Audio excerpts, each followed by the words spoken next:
இன்னைக்கு Thursday. இன்னைக்கு காலையில தயிர் சாதம் தான் ரெடி பண்ணியிருந்தேன். ஒரு பாத்திரத்தில எண்ணெய் ஊத்திட்டு கொஞ்சமா மிளகு போடணும். இது கூட ஊறுகாய் மிளகா அல்லது மோர் வத்தல்னு சொல்லுவாங்க. அந்த மிளகா போடணும். இது வேண்டான்னா நீங்க ஸ்கிப் பண்ணிக்கலாம்.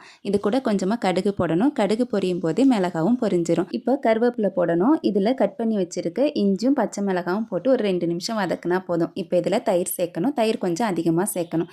தேவையான அளவு உப்பு போட்டு இதில் சாப்பாடு போடணும். சாப்பாடு நல்லா குலைவா இருந்தால் தான் தயிர் சாதத்துக்கு நல்லா இருக்கும். இதை நல்லா மிக்ஸ் பண்ணி விட்டுட்டு இதில் கொஞ்சமாக பால் சேர்த்துட்டு திரும்பியும் மிக்ஸ் பண்ணால் தயிர் சாதம் சூப்பராக ரெடி ஆயிருச்சு.